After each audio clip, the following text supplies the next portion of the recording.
So moving on to what does attract business in Montana, and how do we ensure their successes once they get here? To get to the root of that question and moderating our next panel is Director of the Montana Department of Commerce, Paul Green. Good morning, everybody. My name is Paul Green. I'm the Director for the Department of Commerce, recently appointed by the Governor in January. Very happy to be here, very excited. My first 5 months has been, to say the least, a culmination of a myriad of experiences in my life. But going from ranching to speaking to this many people, I'm sorry, I'm not, none of you are four-legged, so I really am not as comfortable as I would be. And this phone keeps going off. Today I have with me, from Glass Baby, owner Lee Rhodes. I also have the Olympus Arms owner, Michael Marino, and 360 Electric owner, Jeff Goodallion. Was that right? Perfect. He said he would say it's perfect no matter what I said. Yeah, many years of being able. Well, I'm going to say that you're not. Jeff G. Okay, Jeff G, I like that. First of all, our first question is, I'd like for you to give us a little bit of background on your business, what it does, and how long you've been operating in Montana. We'll start with the ladies first. Oh, hi, sorry. Good morning. We came here, we opened up our hot shop, which is a glass blowing shop. We opened it up last May, and we had a temporary glass shop there for 6 months before that. And we've hired 42 people who are now blowing glass and trimming and making beautiful product. In that 1 year, we've doubled our capacity, and our seconds are down 25%. So it was an idea that I had that Scott Osterman helped me with, and then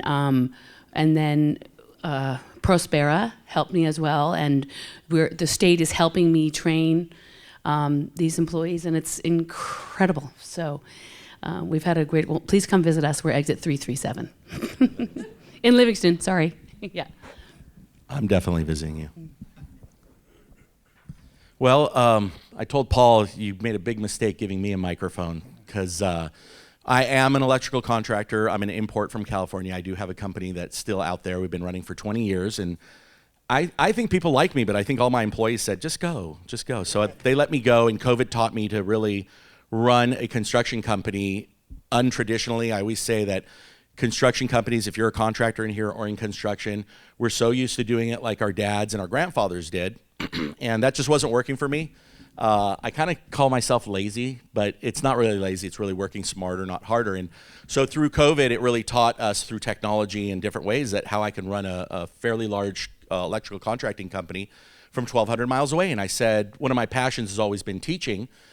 And at that same time, we decided to start a media company. And so we grew to be the #1 electrical contractor channel on all social media. So if you type in electrical contractor on YouTube, sorry, you're going to see more of this face and me yapping and yapping. So I never stop talking. It's just, I guess, a gift or a curse. Depends if you're married to me or not. And so we opened Frederick. He's over there. He's now my Montana. I should call him my brother because really Frederick held my hand and said, hey, we want you in Montana. And I said, I want to be there. And he really opened the door. And so we've been here 3 years for the channel. And we moved our headquarters here for 360 Electric. And the 360 Electrician is the media company. And then through Frederick's help again, and with some of the legislation laws changing for our apprenticeship 2-to-1, now you can have 1 journeyman for 2 apprentices, which was huge. Before it was backwards. I don't know where it came from, probably a California law, right? Something backwards that they finally changed where it was 2 journeymen to train 1 apprentice. So that just, as soon as that law changed, we hired our first female electrician. So we opened in Missoula 1 year ago, and through what I already teach and preach, We're listed as #1 if you look up electrical contractors in Missoula. We're #1. The phone rings nonstop. And my business plan is micro franchise your business. So all of my trucks, all of my employees are really the next best thing to being self-employed. It's something that I like to do, and it keeps me out of the riffraff. You know, they're all like individual owners. They have, they've invested in it. So that's what we do. And I just have a lot of fun. We got great nationwide sponsors because we're a social media channel, and we bring all that into Montana as well. And we're trying to get a lot more business here and a lot more people into the trades. Okay, thank you, Michael. All right, so I'm Michael Marino. I'm actually in the process of retiring from the military. I've been in Montana for quite a long time. Grew up on a ranch out in the Big Hole Valley. But my business, Olympus Arms, and actually my second business, which I'd like to talk about today also, is Blue Sky Inventors. Those two have been active here in Montana for the last year. While I was in the military, I was having a lot of my research and development done in St. George, Utah. That's where my co-inventor lived. That's where I was able to find some machinists and some employees. Now that I'm getting out of the military, I brought all that business here to Montana. And here's a shout out to Frederick. That man is taking care of all of us, so good job. And he helped me connect with every single person that I might want to talk to here in the state of Montana. Literally rolled out the red carpet for us and helped us make a ton of connections. So we've been operating for the last year. We're growing very, very quickly. We've got a whole bunch of exciting defense contract opportunities coming down the line. But I'll stop there so we can keep going. Thank you, Michael. I'm interested, what specifically was it that either had you start your business, expand, or relocate here? Or is there something within the business environment? The governor, I've had the pleasure of sitting in on several business meetings with him, and when we have conversations, he continues to prove his actions mean more, and people always say that he knows how to run a state like a business. So what was it that made you make this financial decision into the state? I'll start with Lee again. Hi. Well, we decided to come to Montana because of the Prospero. It really was. In Seattle, we kind of are running out of people who want to blow glass. We have about 167 people who blow glass for us in the state of Washington. And I wanted to get out of Washington and maybe move to Montana where my daughter lives. She lives in Bozeman. And then we came to visit, and it happened that the Prospera group said, if you bring a business here, and we will help you train them. And glass blowing just is it's a lifelong skill. And we start at the beginning. Most of our employees, as I said, have never blown glass before. And it seemed like an incredible opportunity. I'd actually never been to Livingston before. And the day I went, and when we bought our ranch, it was not windy. So I had no idea, and no one told us. It was the one day in June in 2008. Anyway, so it was a really beautiful place, and I think what happened was the perfect storm, because there was a big building on the property that we couldn't use for anything else. We opened it up as glass blowing, and then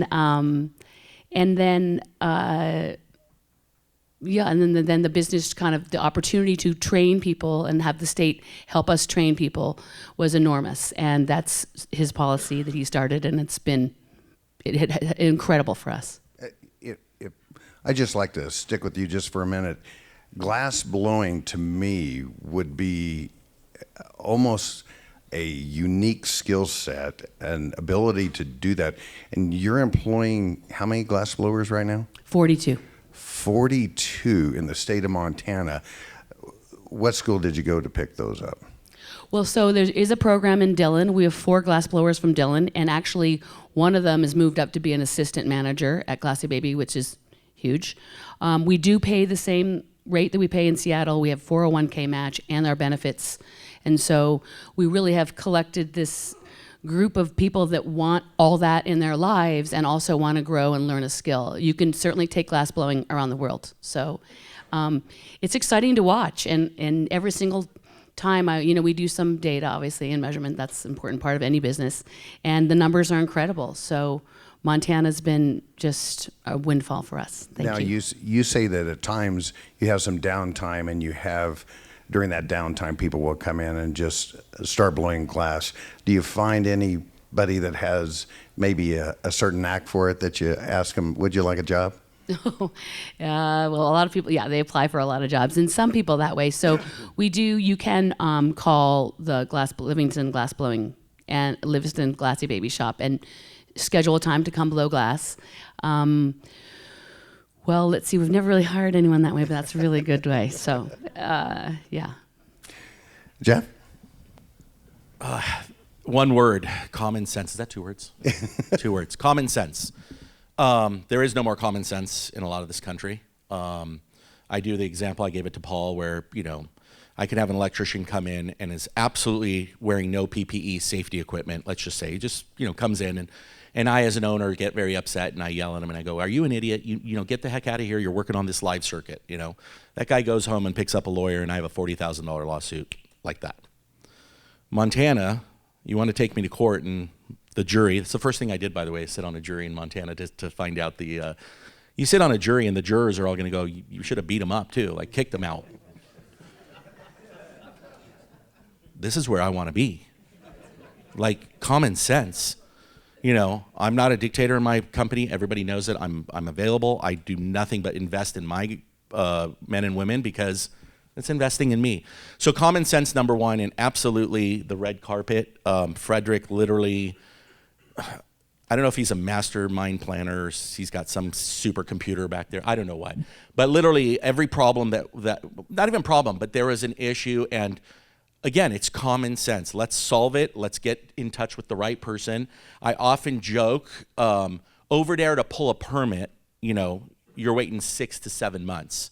If you really want to, I bet you can probably get on the phone with the governor in 2 hours if it's really important. Like, there's a difference of, if you're going to invest your life, you're going to invest hundreds of thousands, maybe millions of dollars, you want to make sure that investment's not only going to pay for yourself, but pay for the people that you're providing food on the table and a life for. So it was kind of a no-brainer. As I said, it's just that mentality. Montana, I joke because South Dakota is calling because of our channel, because they're doing a big push on the trades. And the joke was, Montana's the dream, South Dakota's settling. Don't put that on the air because they're going to hate me for it. And so, right, I'm an outdoors person, I'm a fly fisher, I'm all that stuff. So, I mean, there's nothing not to like, and we purposely came up during the winters as well, because everybody's scared. I'm Middle Eastern, I'm Armenian, okay? So if you don't know, people think, oh, what are you doing here? I think I'm only the 3rd Armenian in all of Montana, by the way. So if you know anybody, tell them I said hi.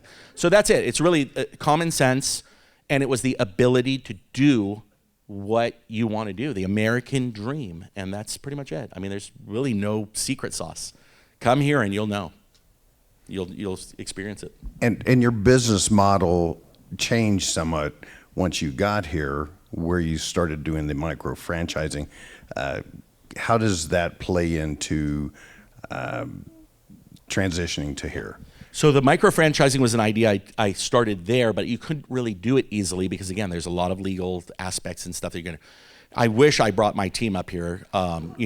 I don't, because they're probably going to give me praises and I don't want it. But it's been a game changer for them where, in Montana, again, a lot of times they're in Missoula and they're young guys. Some of them just had their first babies and they didn't have kids until they came to work for me. And I go, are you kidding?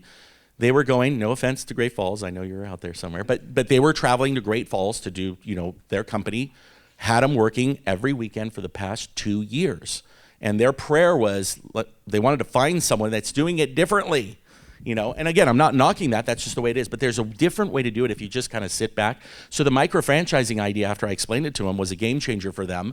They do their own scheduling, they are on a bonus commission system that, you're unlimited funds. It's based on your capability. And the pitch is, whenever I sit down with an employee, I say, hey, do you have any money in your pocket, cash? And they go, yeah. I go, give it to me.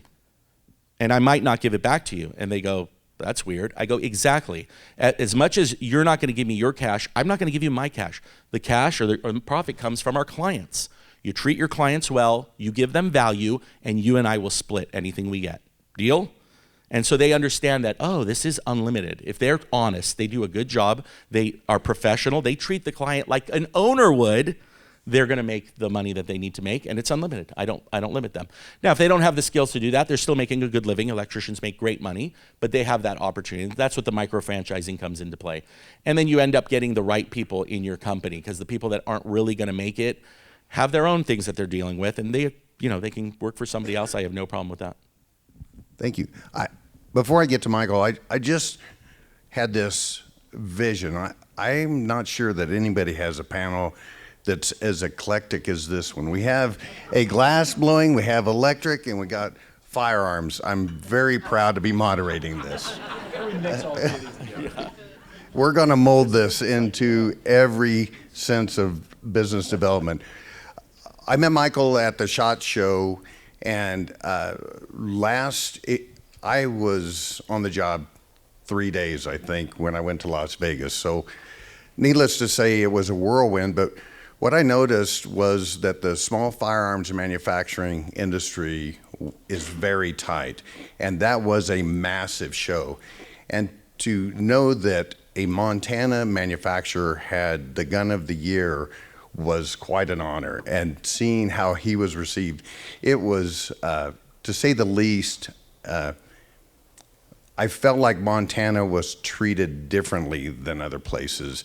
And if you could just kind of speak to why you opened in Montana, how the industry is treating you, and what maybe makes Montana different than other states. Yeah, absolutely. So first off, Montana's my home. I mean, I grew up in the Big Hole Valley, and I think I moved to Montana when I was 7 or 8 years old. I wasn't born here, but I got here as fast as I could. But no, I love Montana, and Montana is the land of opportunity. And what I mean by that is that Montana has a lot of needs, and it has a lot of resources. It has human resources, it has natural resources, it has space, it has potential for growth. But then we need businesses here, and we need financing here, we need innovation here. And it takes all of those things to make an economy work. And I wanted to be part of that, Paul. And so as I got out of the military, I said, instead of me moving to Utah where my business was, I'm going to move the whole business here. And I asked all of my employees, are you willing to move to Montana? I'll help you find housing. I'll help you find places to relocate. And they all said yes, which I thought was just amazing. So I was able to bring them here and really establish myself here. And now we're growing here. So what makes Montana good for us, and how does the industry respond to what we're doing? Montana is a firearms-friendly state. There are very few states in the union right now that are willing to have a firearms manufacturer. You're seeing these close down, these factories that employ hundreds of workers all over the country close down, and there are fewer and fewer states that are willing to support that kind of manufacturing. It gives us the opportunity to do defense manufacturing here. I'm a career soldier. I believe in giving our warfighters the very best technology that we possibly can, because we're putting them in harm's way. These are young men and women that we've pulled out of school and we've sent to the military. And we're expecting them to fight our wars for us, but we got to give them the very best equipment we possibly can. And I'm committed to being part of that solution also, and we can do that here. I love the work ethic of Montanans. I grew up on a ranch. I hardly went to school. I graduated with a GED. I did college while I was in the military. I got a degree in underwater basket weaving or whatever. But we have work ethic.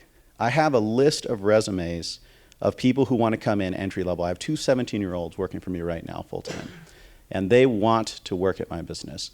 What I need is skilled labor. I need people who are experienced CNC programmers, and I'm trying to bring them into the state.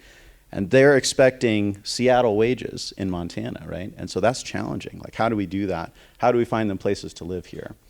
But I'm solving those problems. I'm working on those things. And then we're going to educate. We're going to use some of the programs that you've used, Lee, to educate some of our folks. We're sending them to college in Helena, MSU, wherever we can. And we're going to train them how to use the programs that we need.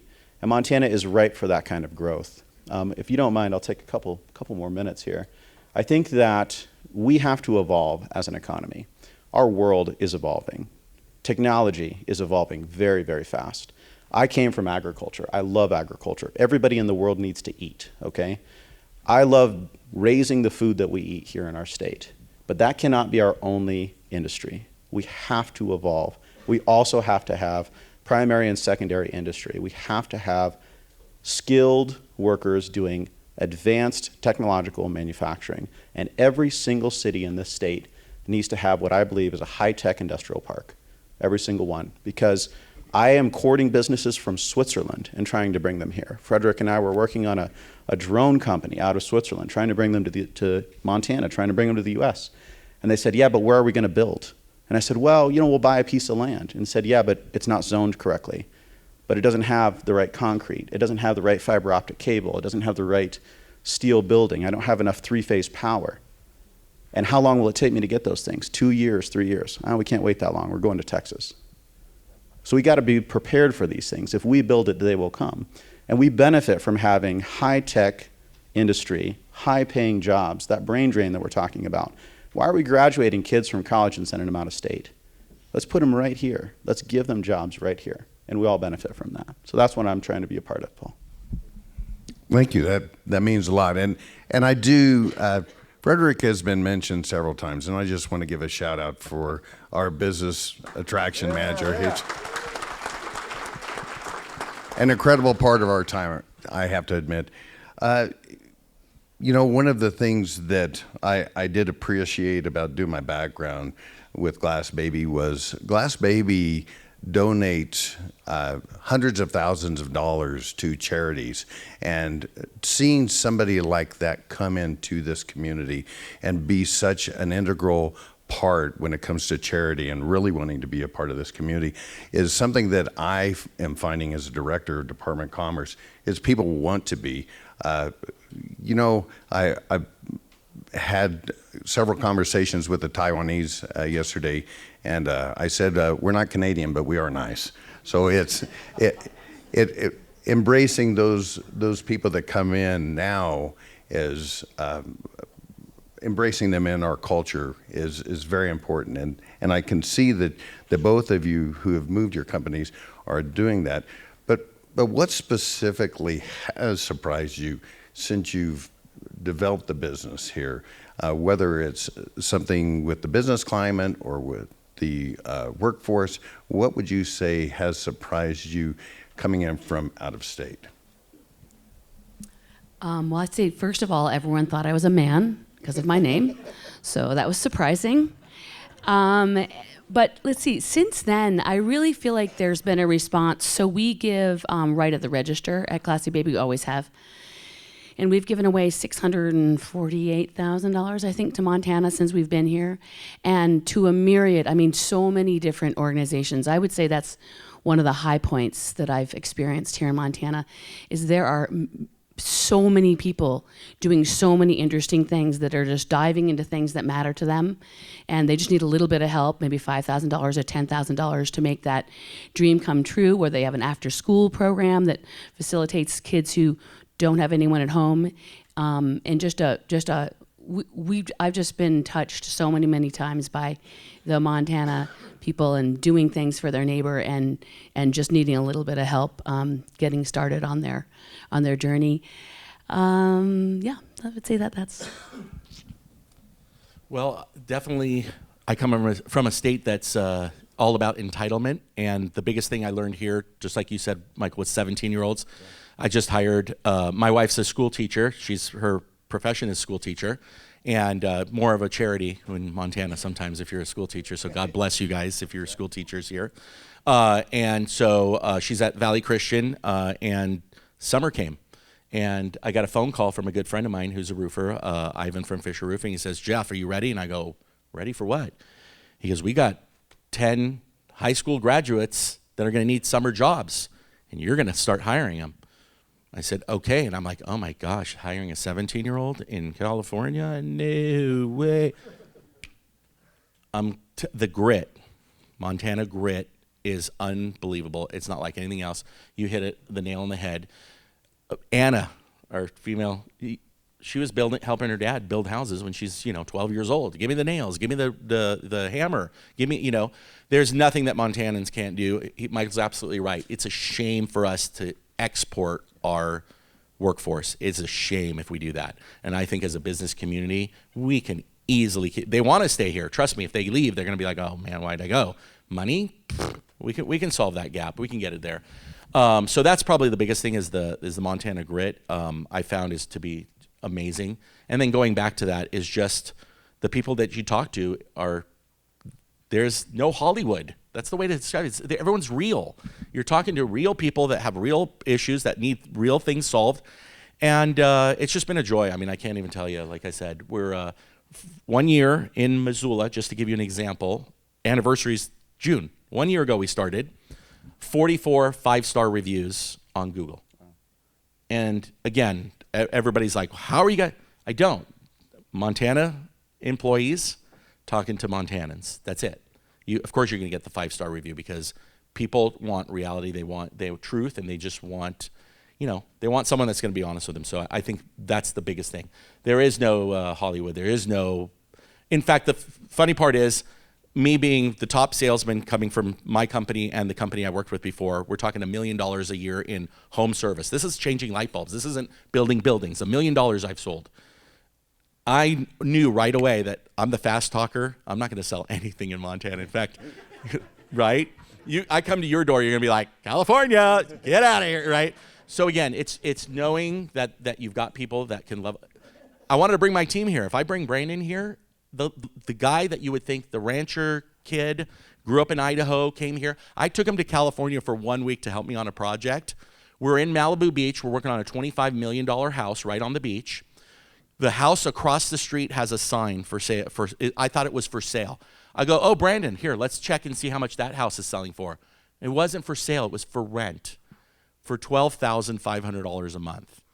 And then Brandon quickly, he's never heard numbers like, this is what we're talking about.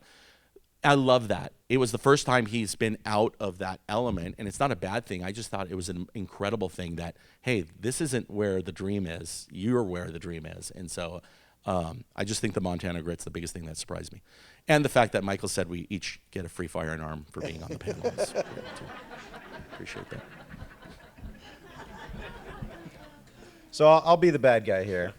I'll give you a positive and a negative. So the positive was people who are willing to work in entry-level jobs. I was actually pleasantly surprised at that. We talk about entitlement. We talk about a generation. The last panel did a phenomenal job, and I really love the way that they said, every generation says that. Every generation says that, these kids these days, the world and all that. But you know what? The new generation now that is entering the workforce right now, they're multi-attentive. They're using technology, and they need a reason to do the job that you're asking them to do. They're just not working because you tell them to. Stop asking questions, just do it. They want to know why. They really do. And as soon as you can connect that, as soon as you can connect with that, they will work their butts off for you. It's amazing. Like, I am turning people away every day. They walk in uninvited and drop a resume on my desk and say, I will leave my job with 2 weeks' notice and come work for you. And I said, you're not skilled in my trade. I can only pay you entry level. And they said, that's fine. I'll do that right now. I'll start with you. And I said, okay, I've got a stack. When I need to hire more people, I'll go through and I'll start calling folks. So that's the positive. I'll give you the negative. I'll be the bad guy. Lack of skilled labor, folks. Lack of skilled labor. I'm telling you right now. It will put me out of business if I cannot find skilled labor to program my machines and run my business. There is no question. And I am using every single opportunity I can to find those people, to train them, to bring them here, to recruit them from within in the state, and I've got to find it. I actually tried to have a business here probably 10 years ago or so, and it was the same problem. Lack of skilled labor put me out of business, right? So we've got to fix that problem. We've got to attract people here. We've got to give them places to stay. We've got to pay them right, and we've got to give them a reason to stay here in Montana. So I think that's what we're all doing. We just got to really pay attention to that and not let that drop. Michael, I appreciate that. That's one thing that we have to be we have to be humble. We have to accept constructive criticism, and from that we can grow. So I appreciate you saying that. That's something that my office is definitely going to have to work on. So I appreciate you giving me that. We do want to take some time. We've got a couple minutes here left. If there's any questions from the audience, I don't know, are you walking around with this? Or? I got the mic right here, Paul. Okay. Carrie's got the microphone. Does anybody have any questions for the panel? There we go.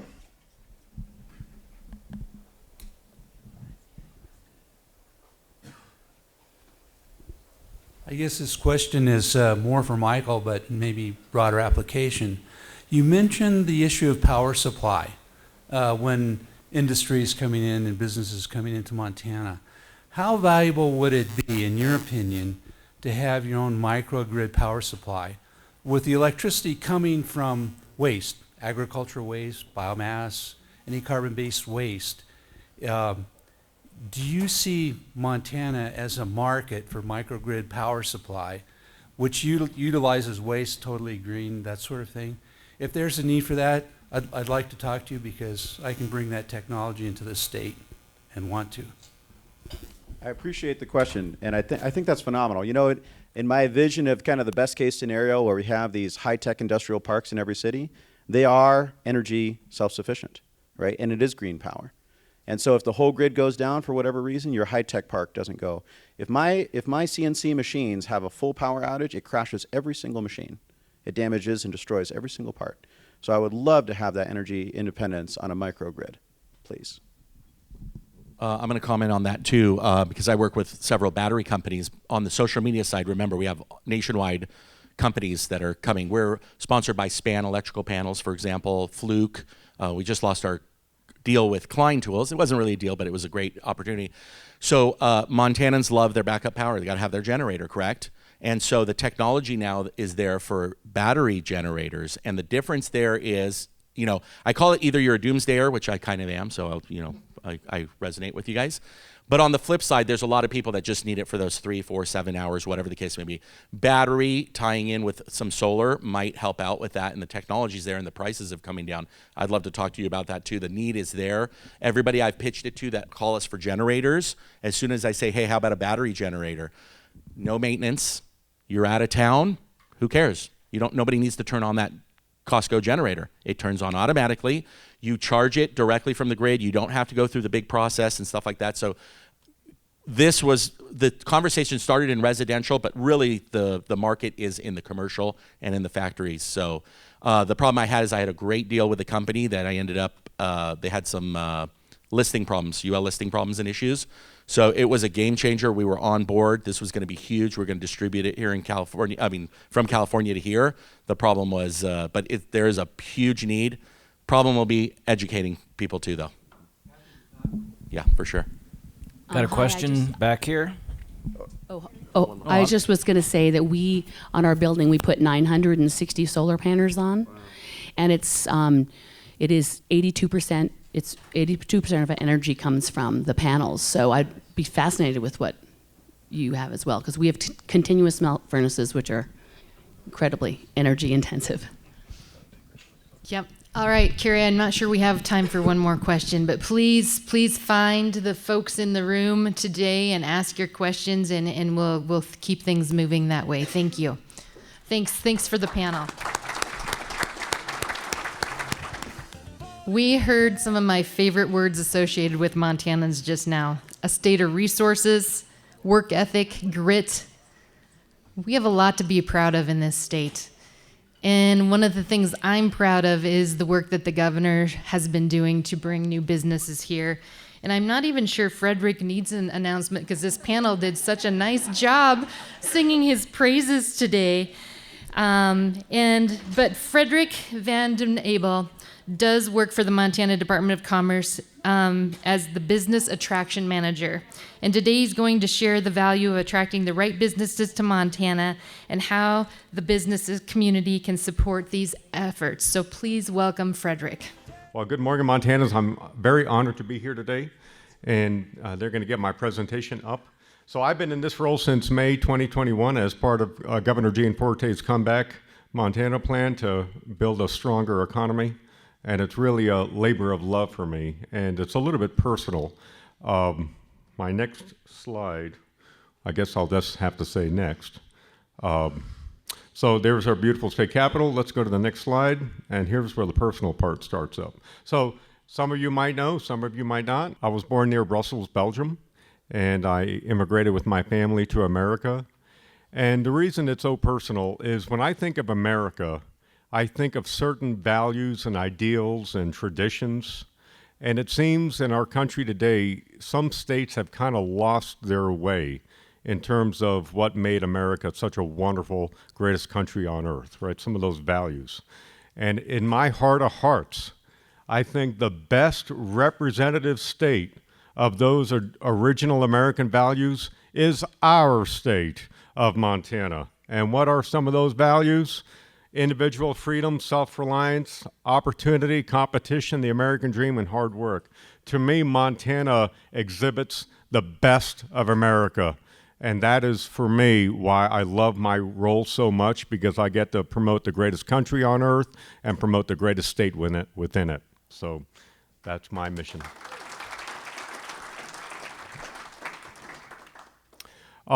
So people often ask, who are we targeting? So it's a variety of high growth quality industries that are providing good wages and benefits, such as advanced and traditional manufacturing. Could be also energy, mining is included in that, e-commerce, logistics. So again, these are all growth-oriented industries. And we have been successful. We're trying to build a diverse economy, so we're not just focusing on one industry exclusively. And all of these industries, in one way, shape, or form, can locate all over our state. And I'm really just happy that with the governor's leadership and Paul and the chamber, they're so supportive of our mission in business attraction. This is a critical slide, and I highlighted the most important point. I don't want to be all things to all people all the time, right? I'm looking for select quality companies, and the first point that they have to pass is respect for Montana's way of life. That's number one. In the business of business attraction, there are some states, I'm not going to name any of them, but they just call, you bring a job, come on in. But then they might be changing the cultural set of that state. They're not applying a filter at the front door, right? Just like if you're a private business, you want to grow a quality organization. Well, who are you letting through your front door? So again, respect for Montana's way of life, that's the filter test at my front door. They have to pay good wages starting at $50,000. They have to be interested in continuing to grow in Montana and add vibrancy to the community. It's interesting. I have a lot of people, I fell in love with Montana, and I think my passion and enthusiasm transfers over the meetings, and they're like, Frederick, I want to be a Montanan. What do I need to do? I'm like, well, I didn't write the book on that, but let's start with these two things. Number one, the city or community you chose, you fall in love for a reason. Be part of it. Be vibrant. Be active. Volunteer. Get to know everyone. Number two, love and know your neighbor and help them out. Because I tell them, I'm like, Montana are very reliant on each other. And it's important that you get to know your neighbors. So I say, if you start doing those two things, then you're on your way. So cram course. There is a lot. I love to tell people the phrase, who knew that we had the nation's highest high school graduation rate in the country? Again, by the way. Who knew that on a per capita basis that we had the highest concentration of veterans in the continental USA? Did you know that in terms of business policy, we have some of the best business climate in terms of tax policy in America? We're also some of the safest place to do business. Mother Nature doesn't like certain states, while Mother Nature really loves us. Because look at that. We're declared a top 10 safe place in terms of operate a business. So again, this is part of my business case when I'm talking to the entrepreneur. And they'll always say, oh, I didn't know any of this. Well, yeah, that's my job to tell you what you should know that's relevant to your business. When I went to business school, this is one of my favorite quotes by the late chairman, Walt Whitman. Oops, I forgot his name. Capital goes where it's welcome and stays where it is well treated. And I'm telling you, there's no better place that treats capital so well like our state. So thank you to this gentleman who made that quote, because I use it quite a bit. Thank you. We're pretty good in terms of our success. Are we winning capital? Yes. Brixtel out in Glendive is just a notable recent, and then Botcom in Lewistown. Look at those numbers. We're doing really, really good. And I pointed this out because this is both a domestic attraction and an international one. So around the world, we're getting popular. We are a pro-business incentive state, but I will tell you, I never lead with incentives. If someone is shopping only for money, wrong filter. They're not demonstrating the right value that I want to hear coming to Montana. I want them to come to Montana for other reasons. And because if they're someone who's asking for money will leave for money for somebody else in a few years' time, there's no loyalty there. So we have the phrase, the red carpet tour, which is very, very popular. I want everyone to remember that. Red carpet program. And what is that all about? So when I consult with a business owner, they'll say, Frederick, here's what's important to me. I need to make relevant connections in workforce. I need to help find real estate. I want to speak with the school system. I want to meet with the governor. Anyone is on the list that is relevant to that company. And I will tell you, the way that we close deals is we listen better than our competition and we care better than our competition than the other states. So when they walk away from the red carpet tour, they'll say, wow, I've never received such treatment from a state before. That is the place I want to go. So there's my red carpet. As so many of you know, I provide a really good red carpet, but not the jet. So economic development is an age-old saying. It takes a village. And I want to recognize the Chamber today. Outstanding partnership with the Montana Chamber. When I call Todd or Matt or any of the staff, I'm like, I've got a company coming in. I need your help. They want to understand the business climate and make connections. Can you come? They always jump and they say yes. So I'm going to say, let's clap to the Chamber right now. Mm-hmm. Now, here's where you come in. Everybody in this room has a network of entrepreneurs, innovators, business owners. So if you know someone and you think they would be a great Montanan, some of the best business attraction leads come from Montanans. So start thinking about your network on who you think would fit ever so nicely within our state, okay? So once you start thinking of that name or two, here's the next slide. Here's my contact information. Send me the name, and I'll include you as part of the process. There's nothing worse than getting a referral, and then a referee's like, I have no idea what happened to that. I keep you informed every step of the way because you are part of the red carpet team. Okay. So again, I want to say thank you to everybody for your time today. Enjoy the program. It's outstanding. I have to go back to take care of our Asian and European visitors here. But I know Paul is here to help out as well. So just have a great, great program. Thank you, Frederick. We appreciate everything that you're doing for our state and all the work that is happening at the Montana Department of Commerce as well.